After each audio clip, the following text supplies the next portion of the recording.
الحمد لله رب العالمين والصلاة والسلام على نبينا وحبيبنا وقدوتنا محمد وعلى آله وصحبه ومن اتبعهم بإحسان إلى يوم الدين. Nous sommes arrivés au 21e dars, 21e dars de cette série de leçons sur l'Itqan de l'imam Suyuti et le deuxième dars sous ce nouveau chapitre, le troisième chapitre qui est le chapitre de Tadwin du Coran, de l'enregistrement de la réunion du Coran. La dernière fois, nous avons parlé de la sourate, la définition de la sourate, l'étymologie, et nous avons parlé des noms des sourates. Et nous sommes arrêtés sur la sourate Al-Mujadala. Nous avons dit qu'elle s'appelle dans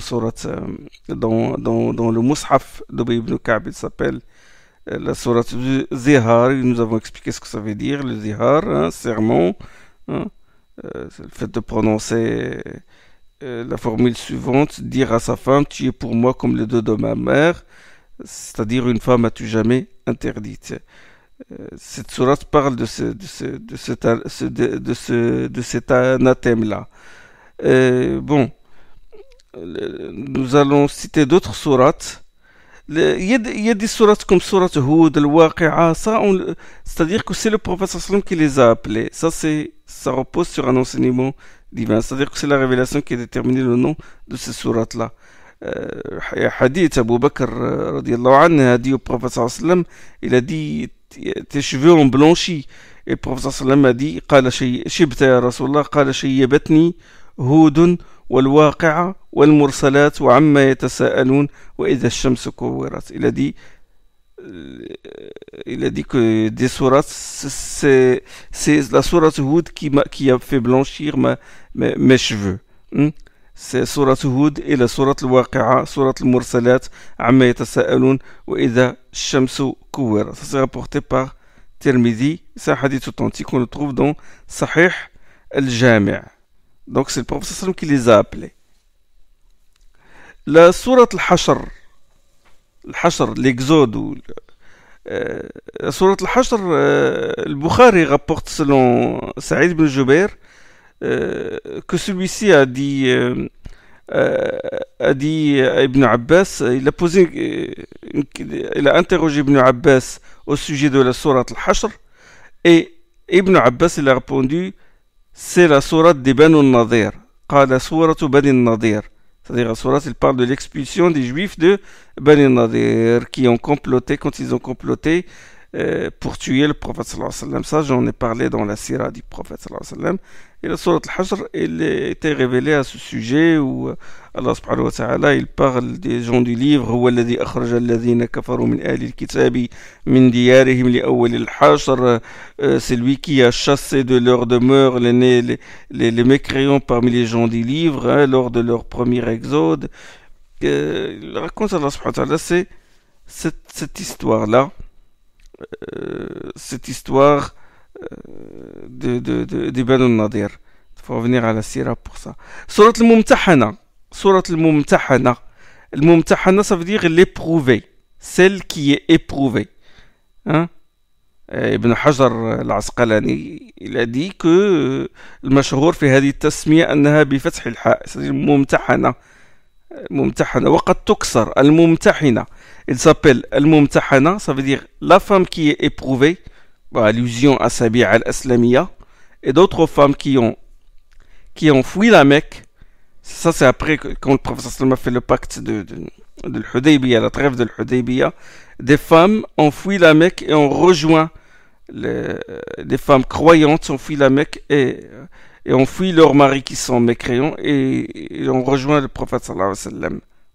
Et le prophète sallallahu alayhi wa sallam les a interrogés, est-ce que vous êtes croyantes, et il leur a demandé de lui prêter serment d'allégeance. Surat al-Mumtahana, il parle de cette histoire-là où Allah subhanahu wa ta'ala dit qu'il ne faut pas rendre ces femmes à leur mari, parce que leurs maris sont des mécréants, sont des mouchriquins, des associateurs. Donc le Mumtahana, ça veut dire la femme qui est éprouvée, c'est-à-dire la femme à le professeur, les femmes auxquelles le professeur a posé des questions, est-ce qu'elles sont vraiment croyantes, ou al-Mumtahina, et là c'est une voix active, C'est un nom à la voix active. Que c'est la sourate qui éprouve les femmes. D'accord? Donc, Al-Mumtahina ou Al-Mumtahana. Sourate Saf. La sourate As-Saf, le rang. Elle s'appelle sourate Al-Hawariyin. C'est-à-dire, la sourate les Hawariyin, les auxiliaires. Hawariyin, c'est allusion aux auxiliaires surtout de Isa alayhi salam. Ya ayyuhalladhina amanu kunu ansar Allah kama qala Isa ibn Maryam lil Hawariyin man ansari ila Allah. Jésus fils de Marie a dit aux Hawariyin qui sont ceux qui vont me soutenir pour la cause d'Allah subhanahu wa ta'ala. Hawariyin, on peut l'appeler apôtre ou auxiliaire. Surat Saf. Surat Talaq, surat la répudiation. La surat la répudiation, elle s'appelle la surat An-Nisa al-Qusra. Surat An-Nisa al-Qusra. C'est Ibn Mas'ud qui l'a appelé surat An-Nisa al-Qusra. Ça, c'est dans le hadith de Bukhari. C'est la surat courte des femmes. Il y a la surat les femmes, Nisa, longue, et la surat courte des femmes, c'est surat Talaq. Surat Tabarak. Surat Tabarak. C'est surat, on l'appelle aussi tout simplement surat al-Munjiya. Al-Munjiya, ça veut dire celle qui sauve.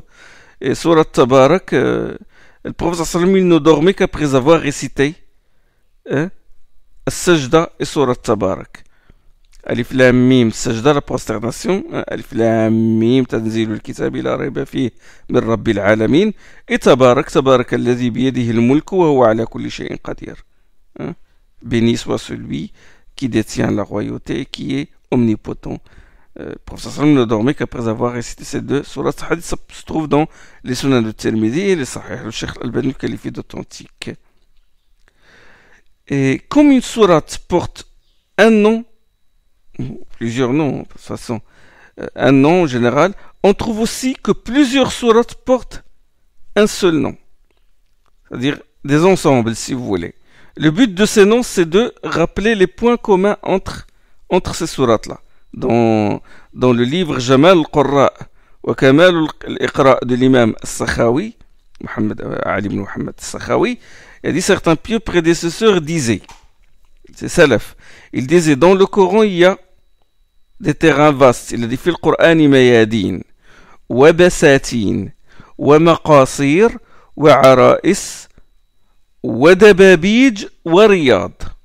Dans le Coran il y a des terrains vastes, des champs, basatin, wa maqasir, c'est des maisons larges et fortifiées, et ara'is, ça veut dire aros, ça veut dire marié, ou on peut les appeler fées, les fées du Coran. Wadababij, c'est-à-dire du brocart, des vêtements de brocart, des parures de brocart. Wariyat, ça veut dire des jardins. Ils ont dit que Mayadin, le Coran, maftutiha bi alif lam mim. Il a dit les terrains, les vastes terrains du Coran sont les alif, ceux qui commencent par alif lam mim.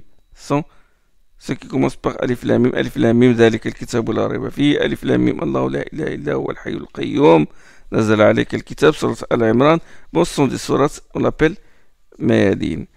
Et les basatin, les chants, il y a des basatin, al-muftatah bi alif lam ra, lawamim al-ra'iyya.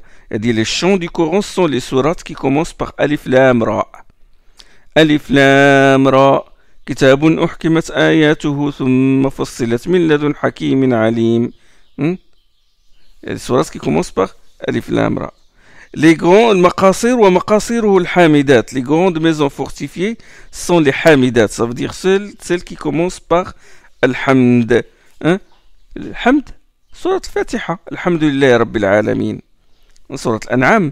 الحمد لله الذي خلق السماوات والأرض وجعل الظلمات والنور. سورة الكهف. الحمد لله الذي أنزل على عبده الكتاب ولم يجعل له عوجا. سورة سبأ. الحمد لله الذي له ما في السماوات وما في الأرض وله الحمد في الآخرة وهو الحكيم الخبير. الحمد لله فاطر السماوات والأرض جاعل الملائكة رسلا أولي أجنحة مثنى وثلاث ورباع. سورة فاطر 5 سورة الحميدات. وديابيجه آل حاميم. Dayabit, c'est-à-dire les parures de brocart du Coran sont les hawamim, c'est-à-dire les sourates qui commencent par hamim. Ça veut dire Ghafir, Fussilat, Shura, Zukhruf, l'angélivire, Dukhan, la fumée, le Jassiya et l'Ahqaf. ورياضه المفصل. الرياض c'est le mufassal. Le mufassal c'est le fragmenté, c'est-à-dire les sourates courtes. Les sourates courtes. Et ils ont dit, selon certaines sources, les jardins du Coran sont les tawasim et les tawasin. Ça veut dire quoi les tawasim et les tawasin? Les tawasim et les tawasin, ça veut dire celles qui commencent par tasimim et tasin. Tasimim, c'est shu'ara et le qasas. القصص طاسيم تلك آيات الكتاب المبين نتلو عليك من نبأ موسى وفرعون بالحق لقوم يؤمنون. الشعراء طاسيم تلك آيات الكتاب المبين لعلك باخع نفسك أن لا يكونوا مؤمنين. Ça c'est Tawasim. Tasin, c'est Surat An-Naml. Tasin. تلك آيات القرآن وكتاب مبين هدى وبشرى للمؤمنين. Surat les fourmis. Ils ont dit العرائس هي المسبحات. Ça veut dire les faits sont les sourates qui commencent par le tasbih. العرائس. Arous, ça veut dire marié, jeune marié. Ils sont en nombre de 7 المسبحات. المسبحات. العرباد بن ساري رضي الله عنه, il a dit le prophète sallallahu alayhi wa sallam ne dormait qu'après avoir récité les musabbihat. Et il disait, il y a dans ces sourates un verset qui est plus méritoire que 1000 versets. فيها آية خير من 1000 آية. C'est un hadith rapporté par Tirmidhi. فيها آية خير من 1000 آية. Il y a dans ces sourates, un verset qui est plus méritoire que 1000 versets. Ben, certains savants ont dit qu'il s'agit du verset لو أنزلنا هذا القرآن على جبل لرأيته خاشعا متصدعا من خشية الله. Si nous avons fait descendre ce Coran sur une montagne, tu la verras s'humilier ou s'affaisser et se fondre par la crainte d'Allah subhanahu wa ta'ala. Surat al-Hashr, ça. D'accord. المسبحات sont l'Isra. سبحان الذي أسرى بعبده ليلا من المسجد الحرام إلى المسجد الأقصى. Transcendance de celui qui a fait voyager son serviteur de la Masjid al-Haram, le Kaaba, à Masjid al-Aqsa de Jérusalem. Isra al-Hadid, Surat al-Hadid. سبح لله ما في السماوات والأرض وهو العزيز الحكيم. الحشر سبح لله ما في السماوات وما في الأرض وهو العزيز الحكيم هو الذي أخرج الذين كفروا من أهل الكتاب من ديارهم. سورة الحشر. سورة الحشر سورة 59. سورة الصف pareil سبح لله ما في السماوات وما في الأرض وهو العزيز الحكيم. سورة الجمعة يسبح لله ما في السماوات وما في الأرض الملك القدوس etc. سورة الجمعة. سورة vendredi. Sur le vendredi. Surat Taghabun. يسبح لله ما في السماوات وما في الأرض. C'est comme ça qu'elle commence. Surat Taghabun. Et Surat Al-A'la. سبح اسم ربك الأعلى الذي خلق فسوى. Donc ça, on les appelle les musabbihat. Quelles sont les sagesses sous-jacentes à la division du Coran en sourates? Hikma, taqsim, taswir. Hikam taswir. Ben, l'une des sagesses est une sagesse éducative, c'est-à-dire la gradation dans l'éducation, en allant du plus simple au compliqué. Allah subhanahu wa ta'ala a dit ولكن كونوا ربانين بما كنتم تعلمون الكتاب وبما كنتم تدرسون. Soyez plutôt des maîtres dans la voie du Seigneur, Rabbaniyun, de par ce que vous enseignez du livre et de par ce que vous étudiez. Surat Al-Imran. Rabbaniyun vient de la tarbiya qui signifie éduquer, initier. Et comme a dit Ibn Abbas, يربون بصغار العلم قبل كباره. Ibn Abbas, il a expliqué comme ça ce verset. Il a dit ceux qui éduquent en enseignant les questions simples du ilm avant les questions compliquées. Donc la gradation dans l'apprentissage. La gradation dans l'apprentissage des enfants, par exemple. On commence par les sourates courtes et on avance petit à petit jusqu'aux sourates longues. Parce que l'un des objectifs du Coran, c'est son apprentissage par cœur, sa mémorisation. Le taswir, la division du Coran aux sourates, donne au texte coranique une structure qui facilite son apprentissage. S'il était un seul texte, un texte compact, il sera difficile de l'apprendre. N'est-ce pas? Autre sagesse, c'est une question de présentation. Hein? C'est un livre avec ses sections et chapitres. Un livre qui est bien divisé avec ses chapitres. Hein? Il est beau à voir, il donne envie de lire. Le Coran, il a ses propres versets, ses propres sourates, ses ahzab, ses parties, et même ses sourates se closent dans des ensembles, comme j'ai dit tout à l'heure, le musabbihat, le hamidat, l'awamim, le hawamim, tawasim, d'accord? Dans des ensembles. Cette division, ça donne une belle présentation au livre. Autre sagesse, c'est quand l'élève apprend une sourate, il sent intérieurement qu'il a appris une partie indépendante du livre d'Allah. Une partie qui a ses propres caractéristiques, sa propre introduction, sa propre conclusion, ses propres thèmes. Ce qui fait que la valeur de cette sourate grandit dans son cœur. Et il veillera à l'entretenir, à prendre soin de cette sourate-là et à ne pas l'oublier, voire à la méditer et à chercher l'explication de ces éléments, de ce qui est ambigu. Et l'enfant, par exemple, il dit « Ah, j'ai appris la sourate Sabbih, j'ai appris Amma yatasa'aloun », ça le motive. Ça le motive. Le taswir, ça t'encourage à apprendre encore plus, c'est-à-dire apprendre encore plus le Coran. Tu apprends une sourate, tu as déjà franchi une étape. Tu passes par l'étape suivante. C'est comme le voyageur. Pour ne pas se lasser, il partage son trajet. Il y a des stations, il s'arrête. Donc ces stations sont des sourates dans l'apprentissage. Tu termines une sourate, c'est comme si tu venais de quitter un jardin avec ses fleurs, ses arbres, ses plantes, ses ruisseaux, et tu as hâte de commencer une autre sourate pour découvrir un autre jardin, aussi beau que le précédent. Mais il est différent. Tu te promènes et ton esprit demeure frais. Tu ne te lasses pas. Surtout avec la méditation. Mais dans une même sourate, il y a une diversité. Histoires différentes, des prescriptions différentes, des thèmes différents. Et tu passes d'une prescription à une autre, ou tu passes d'une prescription à une parabole, à une histoire. Donc tu ne te lasses pas. Et l'une des sagesses aussi, que la longueur n'est pas une condition dans le défi ou de la précédence du Coran. C'est-à-dire Allah subhanahu wa ta'ala, il a défié les hommes de produire une sourate semblable au Coran. Que cette sourate soit longue ou courte, c'est pareil. C'est-à-dire n'importe quelle sourate, quelle que soit cette sourate-là.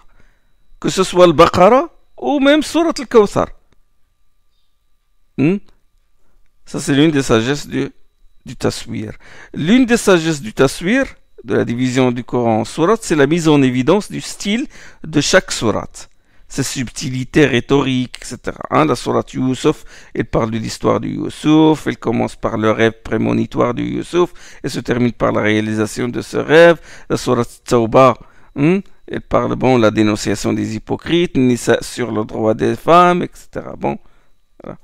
Et ça, Suyuti, il en parle dans le 19e chapitre de son Itqan, structure du Coran, nombre des versets. Nous allons passer, Inch'Allah, au nombre des sourates. Le nombre de sourates. Le nombre de sourates du Coran est 114. Certains pieux prédécesseurs procèdent 113. Abu Rawq et Mujahid ibn Jabr, le disciple d'Ibn Abbas, il compte 113. Ce khilaf, qui est en fait un apparent khilaf, est dû à quoi? Il est dû au fait si ça, la sourate Al-Anfal et la sourate Al-Bara'a, sourate Tawbah, constituent une seule sourate. Et la divergence n'est pas sur la place de la sourate Bara'a, sourate Tawbah, sourate 9, mais sur le fait si elle fait partie de la sourate Al-Anfal ou non. Et comme a dit Suyuti, le nombre de sourates est de 114 d'après la recension, donc d'après le consensus ijma' de Al-Mu'tabar, ijma' al-ulama al-Mu'tabar, des savants qui font autorité. 114. La sourate Tawbah a été révélée sans la basmala. C'est pourquoi les scribes ont laissé un vide, un blanc, entre elle et la sourate qui la précède. Ça veut dire la sourate Al-Anfal, la sourate 8. La raison qui réside dans l'absence de la basmala dans la sourate Tawbah, des sagesses, c'est une sourate qui annonce la fin de la trêve entre les musulmans et les associateurs. Bara'atun min Allahi wa rasuli, des aveux de la part d'Allah, les aveux d'Allah et de son envoyé adressés aux associateurs. Il a commencé par la menace et l'épée. Or la basmala, bismillah ar-Rahman ar-Rahim, au nom d'Allah, le tout miséricordieux, le très miséricordieux, cette basmala, il inspire quoi? Il inspire la paix, la miséricorde, le tout miséricordieux, la rahma, la compassion. Et la personne qui entend la basmala, il est rassuré. Mais ici, la sourate Tawbah a été révélée pour menacer, pour dire aux mouchriks, c'est fini, tu n'es plus en paix, il n'est plus question d'adorer tes idoles à la Mecque. D'accord? Donc, il convient, il est pertinent qu'il ne commence pas par la basmala. Il n'a pas été révélé avec la basmala. Dans le Mus'haf d'Ibn Mas'ud, il y a 112 sourates. Parce qu'il n'y a pas mis les deux sourates al-Mu'awwidhatayn. Ça, on a parlé de cette shubha, à savoir que Ibn Mas'ud, Abdullah ibn Mas'ud n'a pas cité les deux Qul a'udhu bi rabbil falaq, Qul a'udhu bi rabbin nas dans son mushaf personnel. Mais il s'agit que de son mushaf personnel, de ses mémoires personnelles. Va-t-on se fonder sur son mushaf personnel ou sur la qira'a qu'il a lui-même enseigné et qui est rapportée par des chaînes multiples de qurra? Il a enseigné aux gens le mu'awwidhatayn, les qira'at Hamza, les qira'at al-Kisa'i, les qira'at Asim ibn Abi Najoud. Il remonte authentiquement à Ibn Mas'ud. Les shuyukh de ces trois sont des disciples d'Ibn Mas'ud et il leur a enseigné les mu'awwidhatayn. Donc, de toute façon, on a parlé de cette shubha-là. Dans le mushaf de Ubay ibn Ka'b, il y a 116. C'est-à-dire la sourate al-Hafd et la sourate al-Khala'. Et ça, on en a parlé. Mais ce ne sont pas des sourates, ce sont juste des deux invocations qu'il a mis dans son mushaf personnel. Bon. C'est d'ailleurs l'une des raisons que l'imam Malik a mis ces deux invocations, ce sont deux invocations, les a mis dans le qunut, dua al-qunut qui est après le fajr, que soutient l'imam Malik. L'ordre des sourates. L'ordre des sourates repose-t-il sur un enseignement divin, tawqifi, c'est-à-dire que c'est la révélation qui a déterminé l'ordre des sourates qui se trouve dans nos mushaf, ou est-ce que c'est le fruit d'une initiative personnelle de la part des compagnons? Il y a khilaf là-dessus. Premier avis, le tawqif, ça repose sur un enseignement divin. C'est que c'est le prophète sallallahu alayhi wa sallam qui s'est chargé de la classification des sourates. Il n'est mort qu'après avoir classé les sourates et les versets dans l'ordre que nous connaissons aujourd'hui. Et c'est l'ordre respecté dans les mushaf de Uthman sur lequel les compagnons ont été unanimes. Ça, c'est le premier avis. La preuve est que le prophète sallam récitait dans la prière les sourates dans l'ordre que nous connaissons. Le Bukhari, il rapporte qu'Ibn Mas'ud a dit, ça c'est une tradition d'Ibn Mas'ud, il a dit Inna bani Israël, wal kahf, wa Maryam, wa Taha, min tiladi, wa hunna min al-itaq al-awwal. Il a dit, Banu Israël, ça veut dire Isra, surat Isra, surat al-Kahf, surat Maryam, surat Taha sont les anciennes sourates que j'ai retenues. Parce que c'était des sourates mecquoises, ils ont été révélées à la Mecque, Et c'est les anciens, Ibn Mas'ud les a retenus. Et il a dit que ce sont les plus anciennes sourates révélées. Ce qu'on peut tirer comme argument, c'est qu'il a cité ces sourates dans l'ordre que nous connaissons aujourd'hui. C'est dans cet ordre. L'Isra, Al-Kahf, Maryam, Taha, dans l'ordre, il les a cités. Deuxième avis, selon ce deuxième avis, l'ordre des sourates est le résultat de l'ijtihad des compagnons. La preuve qu'ils ont avancé est que les mushaf de compagnons, les mushaf personnels des compagnons diffèrent les uns des autres dans l'ordre des sourates. Le mushaf de Ali, il était classé selon l'ordre de la descente, de la révélation. Iqra, puis Al-Mudaththir, puis Al-Qalam, puis Noun, Al-Qalam wa Yastarun, etc. Ibn Mas'ud, il a Al-Baqara, puis Nisa, puis Al-Imran. Dans notre mushaf, nous avons Al-Baqara, puis Al-Imran, puis Nisa. Mushaf d'Ubay ibn Ka'b, Al-Baqara, puis Nisa, puis Al-Imran. Al-Fatiha, Al-Baqara, puis Nisa, puis Al-Imran.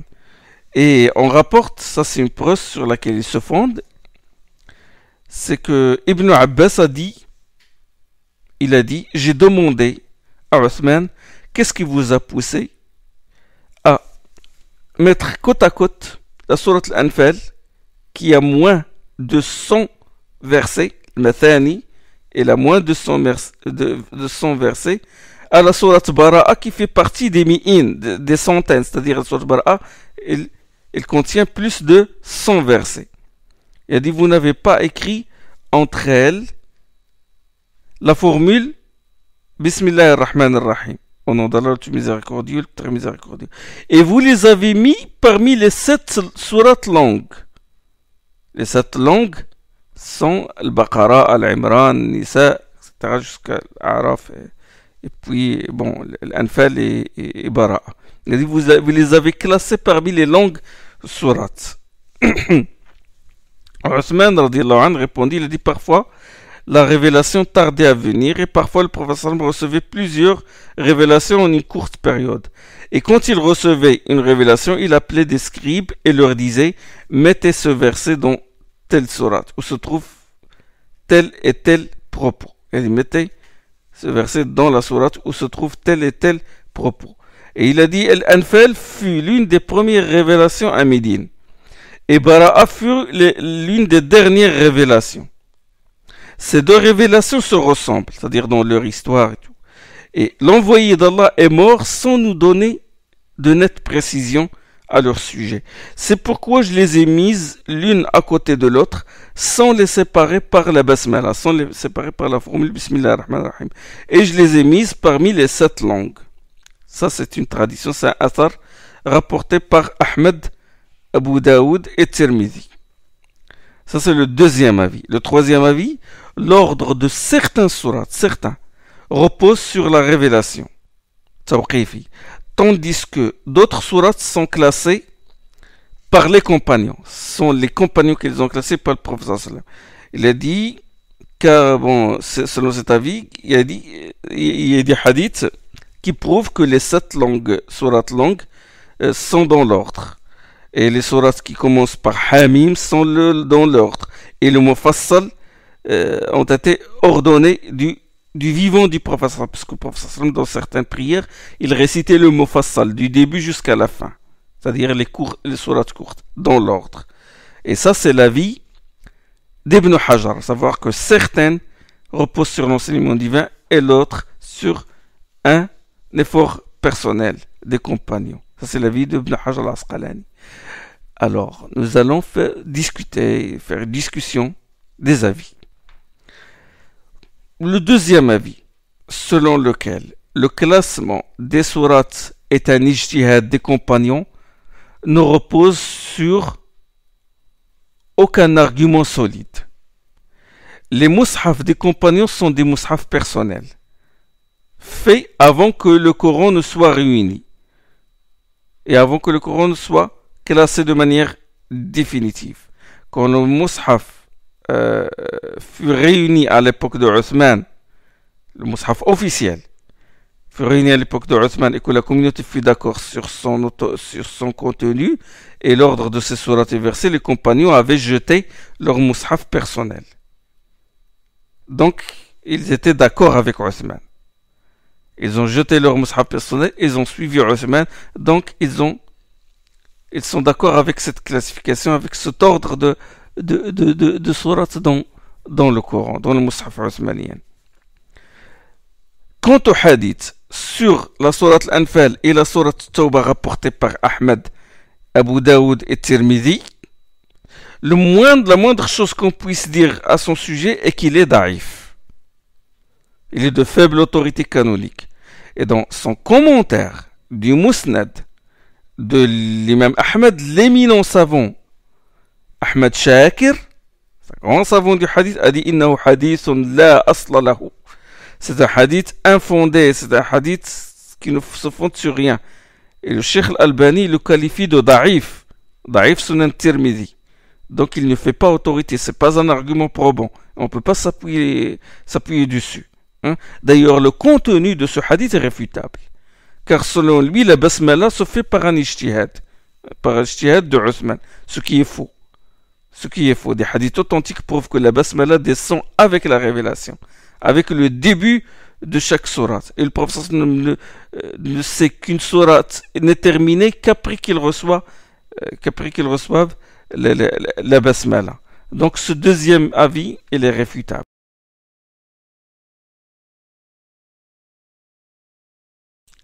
Le troisième avis, l'avis qui considère que l'ordre de certaines sourates a été dicté par le prophète sallam, tandis que pour d'autres, l'ordre est le résultat d'un effort personnel. Les savants qui soutiennent cet avis-là nous donnent comme preuve que les textes qui prouvent les textes sur ce qui repose sur un enseignement divin, c'est-à-dire ils ne donnent que les textes où l'ordre repose sur un enseignement divin. Pour les autres, ils ne donnent pas de preuves, c'est-à-dire ils ne prouvent pas que l'autre ordre est purement le résultat d'un ijtihad de la part des compagnons. D'accord? Ils ne donnent pas de preuves là-dessus. Et l'imam Zarkashi a dit qu'il s'agit juste d'un khilaf lafzi, c'est-à-dire il s'agit d'une querelle de mots, pas vraiment d'une divergence profonde. Hein? Il a dit parce que même ceux qui disent que l'ordre des sourates est le résultat d'un ijtihad de la part des compagnons, ces savants-là, ils soutiennent que ce n'est pas un ijtihad purement personnel, intellectuel, c'est-à-dire un effort intellectuel purement personnel, mais qu'ils ont sûrement reçu des indications, pas forcément une déclaration explicite, sinon ce serait un tawqif clair, péremptoire, mais qu'ils ont une indication, ils ont reçu une indication que telle sourate est derrière telle autre sourate. Hein? Soit que le prophète les a récités selon leur ordre dans la prière, ou les a mentionnés dans des assemblées l'une après l'autre, etc. D'accord? Donc, c'est un khilaf apparent. D'accord? Ça revient au même en fin de compte, parce que même ceux qui soutiennent que l'ordre n'est pas de l'ordre de certaines sourates ne se repose pas sur l'enseignement divin, ils disent, bon, qu'est-ce que vous entendez par là? Hein? Qu'est-ce qu'ils entendent par le fait que cet ordre ne repose pas? Des fois, ils ne jugent pas que tel ordre ne repose pas sur la révélation divine, parce qu'ils n'ont pas entendu le prophète sallam déclarer clairement que telle sourate il est derrière telle sourate. Mais ils ont pu entendre une indication, le prophète sallam a cité comme ça, sourate après telle sourate derrière telle sourate. Mais ils ne sont pas fondés là-dessus pour dire que vraiment ça c'est déterminé par la révélation, mais que le prophète sallam les a cités comme ça. De toute façon, le khilaf, comme a dit l'imam Zarkashi, est un khilaf, est une querelle de mots. Et c'est ce qui fait que c'est l'avis, wallahu a'lam, l'avis qui dit que l'ordre des sourates repose sur un enseignement divin, tawqifi, hein, c'est le plus solide. Hein, c'est l'avis d'Ibn al-Hassar et l'avis d'Abu Ja'far al-Nahas il a vu d'Abu Ja'far ibn Zubair, il a vu de Tayyibi, de Kirmani, l'imam Malik, et la vie d'Abu Bakr al-Anbari, c'est-à-dire des grands savants de Ulum al-Qur'an. Et Suyuti, rahimahullah, il soutient que l'ordre des sourates repose sur un enseignement divin. Il a accepté, il a accepté la sourate Bara'a et l'Anfal. Il a suivi en cela l'imam al-Bayhaqi. Il a accepté ces deux sourates en raison du hadith que nous avons cité tout à l'heure, à savoir la réponse de Uthman à la question d'Ibn Abbas. Et comme nous vous avons dit, ce hadith-là, il est daif. Dans le moindre des cas, il est daif. Sinon, il est vraiment très très faible. Et Suyuti, rahimahullah, a dit, ce qui prouve que cet ordre repose sur la révélation, c'est que les sourates qui commencent par Hamim, al-Hawamim, ont été classées l'une après l'autre. De même les Tawasin, c'est-à-dire celles qui commencent par Tasin. Alors que les Musabbihat, celles qui commencent par Sabbaha, Sabbaha lillahi ma fi samawati wa ma fi al-ard, يسبح لله ما في السماوات وما في الأرض سبحان الذي أسرى بعبده ليلا من المسجد الحرام. Les musabbihat qui commencent par Sabbaha ne se succèdent pas, mais ils ont été séparés par d'autres sourates, entre la sourate Al-Isra par exemple, sourate 17, et sourate Al-Hadid qui est une musabbiha, la sourate 57. Il y a 39 sourates. Entre deux musabbihat, il y a 39. Celle-ci, la sourate Al-Hadid, la sourate Le Fer, elle est séparée de l'autre musabbiha qui est la sourate Al-Hashr par la sourate Al-Mujadala, etc. Entre la sourate Taghabun et l'A'la, il y a 22 sourates. Donc, Suyuti, il a dit, si l'ordre était le résultat d'une initiative personnelle, les musabbihat auraient été classés l'une après l'autre. Et la sourate Naml Tasin viendrait après la sourate Shu'ara et la sourate Al-Qasas. Il y a sourate Shu'ara, Tasimim, puis sourate Naml, Tasin, sans le mime à la fin, et puis sourate Al-Qasas, Tasimim. Il a dit si c'était le résultat d'un effort personnel, les compagnons auraient mis Tasimim Shu'ara la première, Tasimim Al-Qasas la deuxième, et enfin Naml, les fourmis. Mais là, ils ont mis la sourate les fourmis entre les deux. Et Abu Bakr al-Anbari, rahimahullah, il est strict là-dessus. Il a dit فاتساق الصور كاتساق الآيات والحروف. Il a dit l'ordre des sourates, l'ordre parfait des sourates, cet agencement est aussi parfait que l'ordre des versets. كله عن النبي صلى الله عليه وسلم. Il a dit tout provient du prophète صلى الله عليه وسلم. فمن قدم سورة أو أخرها فقد أفسد نظم القرآن. Il a dit celui qui change la position du sourate, que ce soit en avant ou en arrière, celui-là a d'ores et déjà corrompu la structure du Coran. Il a perturbé l'ordre du Coran. Al-Anbari, il parle en connaissance de cause. Il fait allusion aux liens de correspondance entre les sourates. Chaque sourate a des liens de correspondance entre celle qui la précède et celle qui la devance. Les liens de correspondance, al-munasabat, ilm al-munasabat est devenu un ilm, une science du Coran. C'est une science qui exige beaucoup de méditation et de grandes connaissances. En exégèse, en rhétorique, en langue arabe, en philologie. Les compagnons ont parlé, ils recommandaient pour comprendre un verset, de lire le verset qui est avant et de lire le verset qui est après. Mais c'est le cheikh Abu Bakr al-Nisaburi qui est le premier à parler de cette science. On parlait de munasabat, les liens de correspondance, de manière plus précise.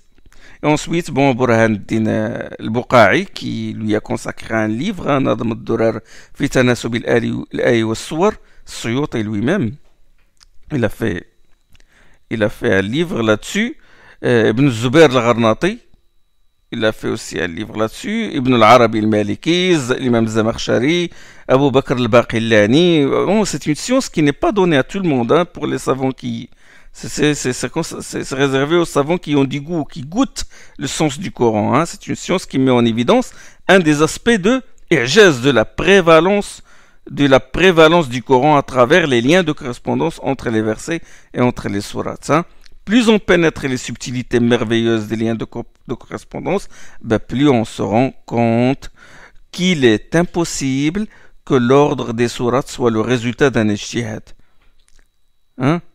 Il est impossible qu'il soit le résultat d'un ijtihad pur et simple des compagnons. Hein? Et comme preuve que l'ordre des sourates était connu du vivant du prophète sallallahu alayhi wa sallam, il y a le hadith suivant, le hadith de Wathil ibn al-Asqa'. Et il rapporte que le prophète sallallahu alayhi wa sallam a dit أعطيت مكان التوراة السبع الطول أو السبع الطوال. أعطيت مكان التوراة السبع الطوال.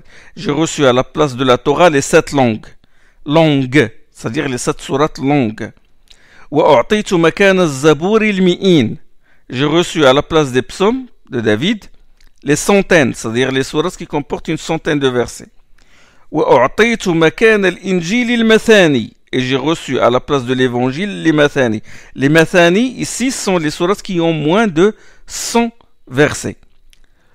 وفضلت بالمفصل. Et j'ai été privilégié par la révélation du fragmenté. Le prophète sallam est le seul à recevoir le fragmenté. Fragmenté, c'est les sourates courtes. C'est un hadith rapporté par Tabarani dans Tafsir et Tayalisi et aussi Tahawi dans Mushkil al-Athar. Il est authentique. On trouve dans ces hadiths sahiha dans Sahih al-Jami' de l'imam du Cheikh al-Albani rahimahullah. Dans 4 parties connues des gens du science. Les langues, les 7 sourates langues, At-Tawl, As-Sab'a At-Tawl, Sab'a At-Tawal, ça veut dire Al-Baqara, Al-Imran, Nisa, Al-Ma'ida, الأنعام الأعراف الأنفال التوبة, ça veut dire الأنفال et التوبة constituent une seule. Donc ça, on les appelle سبع التوال, les 7, les centaines. Et ils ont plus de 100 versets. Les mathani viennent après, c'est-à-dire les mathani, c'est de Surat Yunus jusqu'au Tawasim, jusqu'au Tasimim, jusqu'à l'Qasas. Jusqu'à l'Qasas. Enfin, bon, le Mufassal, c'est qu'il commence par Surat Qaf. Selon certains savants, il commence par Surat Al-Hujurat, ou la Surat Muhammad. Il y a divergence là-dessus. Bon, les Marocains, les Maghariba, ils commencent leur Mufassal par la Surat Muhammad. On l'appelle le fragmenté, comme je dis, parce que les sourates, ils sont courtes. Ils comportent beaucoup d'interruptions par la basmala. Bon, nous allons passer, Inch'Allah, au ayat. L'aya, la définition de l'aya. L'aya, verset. Alors, dans son emploi d'origine en langue arabe, l'aya veut dire soit un signe qui distingue une chose des autres et qui indique qu'elle est parfaite dans son contexte, ou la chose même qui se distingue en soi par sa perfection des autres choses. Dans le nom aya, il y a la notion d'indication, il y a la notion de distinction et de perfection. Aya, parfait, se distingue. Et aya aussi alama, un signe. D'accord? وقال لهم نبيهم إن آية ملكه أن يأتيكم التابوت فيه سكينة من ربكم. Allah a dit dans Surat Al-Baqarah, leur prophète leur dit le signe de son investiture ou de sa royauté, la royauté de Talut.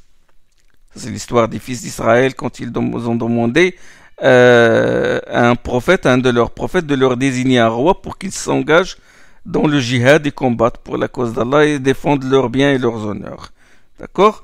Donc, leur prophète, qu'est-ce qu'il leur a dit? Il a dit Inna ayata mulkihi an ya'tiyakum at-tabutu fihi sakinatun min rabbikum. Leur dit le signe de son investiture, de l'investiture du roi, de Talut, sera que le reliquaire, c'est-à-dire un coffre, viendra vers vous, porté par des anges, et contenant une grande paix de la part de votre Seigneur, ainsi que des reliques de ce qu'ont laissé la famille de Moussa et la famille de Haron. Aya, c'est un signe distinctif. Le signe ici, Ayata Mulki, est le signe de sa royauté, le signe qui prouve qu'il a été désigné comme roi. C'est un coffre comportant l'héritage de Moussa, les tablettes de la Torah, les reliques de la prophétie, le bâton de Moussa, afin que les fils d'Israël voient ce signe et croient que la royauté de Talut a été donnée par Allah subhanahu wa ta'ala. Dans son définition conventionnelle, certains savants ils ont dit c'est une partie du Coran composée de phrases qui peuvent être entières ou sous-entendues, se trouvant dans une sourate et se distinguant du passage qui la suit par une lettre appelée Rawi. Rawi, c'est la fin de chaque verset. Généralement, c'est une lettre qui se répète. Inna a'tainaka al-kawthar. Le Rawi, c'est le Ra. Fasalli li rabbika wanhar. Le Rawi, c'est le Ra. Inna shani'aka huwa al-abtar. Là aussi, c'est le Ra. Alhamdulillah Rabbil Alamin. Le Rawi, ici, c'est le Noun. Ar-Rahman Ar-Rahim. Le Rawi, ici, c'est le Mim. Mais je préfère la définition suivante. L'aya est un ensemble de lettres dont le début et la fin sont déterminés par la révélation. C'est-à-dire l'aya est une unité de la sourate. Pas pour ceux qui disent composé de phrases, parce que il y a des versets où on ne trouve pas de phrases, comme Alif Lam Mim, c'est un verset, selon certains qira'at. Alif Lam Mim Sad, Hamim, c'est un verset à part, c'est-à-dire bien numéroté. Et dans cette définition, c'est-à-dire qui définit l'aya comme étant un ensemble de lettres dont le début et la fin sont déterminés par la révélation, dans cette définition, on trouve la notion de distinction, un verset qui distingue du verset qui le suit, et aussi d'indication, c'est une preuve de la sincérité de celui auquel l'aya a été révélée. Et c'est un signe de perfection, elle est parfaite. C'est preuve de la précédence du Coran. D'accord ? Donc, voilà concernant la définition de aya. Le nombre de versets maintenant. Il existe des hadiths qui prouvent que le prophète sallam parlait du mérite de la récitation d'un nombre déterminé de versets. Il citait certaines sourates avec leur nombre de versets. Les compagnons parlaient aussi du nombre de versets. Le prophète sallam a dit que la Fatiha se composait de 7 versets, que la sourate al-Mulk se composait de 30 versets. Une sourate qui a intercédé en faveur de celui qui l'a récité, etc. La sourate al-Mulk, il a dit, comporte 30 versets. Il a récité les 10 derniers versets de la sourate Al-Imran, il a précisé le verset par lequel il a commencé. Il a dit, j'ai reçu cette nuit des versets, il a dit, malheur à celui qui les a entendus, qui ne les a pas médités. Il a dit, Inna fi ikhtilafi al-layli wan-nahari. إن في خلق السماوات والأرض واختلاف الليل والنهار لآيات لأولي الألباب. Les 10 derniers versets de sourate Al-Imran. Il a dit 10 derniers versets. Il a parlé du mérite des 10 premiers versets de la sourate Al-Kahf. Donc le prophète sallam s'intéressait au nombre des versets. Les compagnons aussi. À quoi ça sert de connaître le nombre des versets et les limites d'un verset? Y a-t-il une quelconque utilité? Dans cela, la réponse est oui. La connaissance du waqf, déjà. L'une des utilités, les sagesses de la connaissance du nombre de versets, c'est la connaissance d'abord du waqf, de l'arrêt. Ça, nous en avons parlé. La meilleure récitation est celle où on s'arrête à la fin de chaque verset. C'est celle-là, la sunna prophétique. Or, il faut connaître donc le début et la fin de chaque verset pour respecter cette règle du waqf. Là où il faut s'arrêter, là où il faut faire une pause silencieuse. Ça, c'est l'une des sagesses. Elle a une utilité en rapport avec la prière. Parce que les madhab, certains madhab, le madhab hanafite, par exemple, ils ne considèrent pas la récitation de la Fatiha comme une condition de la validité de la prière. Ils ne considèrent pas la Fatiha comme une condition de la validité. Mais il exigeait la récitation d'un passage du Coran.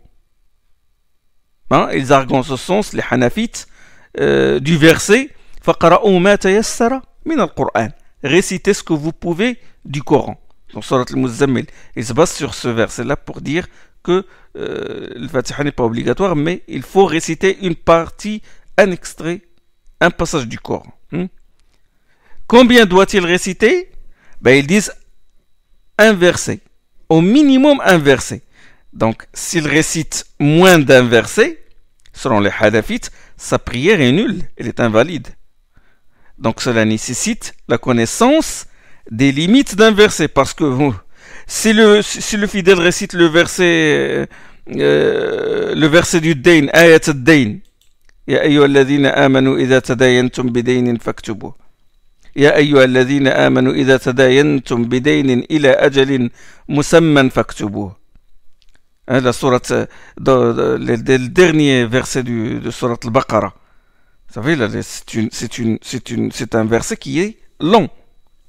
Il doit le terminer. Parce que s'il récite, il dit Ya ayyuhalladhina amanu idha tadayantum bidainin ila ajalin musamman faktubuh. Et puis il fait le recours. Il dit oh, vous qui croyez, lorsque vous faites un contrat pour une échéance déterminée, écrivez-le. Et il fait le recours. Il s'arrête à faktubuh. Sa prière est invalide. Hein? Parce que c'est un verset incomplet. Il faut qu'il continue jusqu'à Wallahu bi kulli shay'in alim. C'est toute une page. C'est un verset qui prend toute une page. Donc il doit connaître les limites du verset. Donc ça a une utilité fiqhiyya du point de vue jurisprudentiel. Et il a une utilité, la connaissance du nombre a une utilité en rapport avec le khutbah, le prône. Hein, tous les madhhabs soutiennent que l'imam doit réciter dans sa khutbah un verset entier. Donc, l'imam qui fait la khutbah, au moins il doit réciter un verset. Donc, s'il récite moins d'un verset, là, il commet une erreur. Hein? Et ça, il touche une des conditions de la khutbah. Et comme autre utilité, c'est que le prophète sallam a assigné à un nombre déterminé de versets une récompense précise. Comme dans le hadith rapporté par Abdullah ibn Omar, où le prophète sallam a dit celui qui récite dans la prière du qiyam 10 versets ne sera pas inscrit parmi les rafilines, parmi les indifférents. Man qama bi 10 ayatin lam yuktab min al-ghafilin. Celui qui récite dans la prière du qiyam 10 versets ne sera pas inscrit parmi les indifférents, les insouciants. Man qama bi 100 ayat kutiba min al-qanitin. Celui qui récite dans la prière du qiyam 100 versets sera inscrit dans le registre des obéissants à Allah. وَمَنْ قَامَ بِأَلْفِ آيَةٍ كُتِبَ مِنَ الْمُقَنْطِرِينَ. Celui qui récite dans le qiyam 1000 versets sera inscrit parmi ceux qui ont à leur actif un quintal de bonnes actions. Hadith apporté par Abu Daoud. On le trouve dans le Sahih al-Jami', qualifié d'authentique par Cheikh Al-Albani rahimahullah. Donc la connaissance du nombre est utile, hein, contrairement à ceux qui prétendent qui ne comportent aucun intérêt. Là, je vous ai donné certaines sagesses. Inch'Allah, je m'arrête ici et je continue la prochaine fois, Inch'Allah, sur le nombre des versets, leur recensement. Subhanakallahumma bihamdik, ashhadu an la ilaha illa ant, astaghfiruka wa atubu ilayk.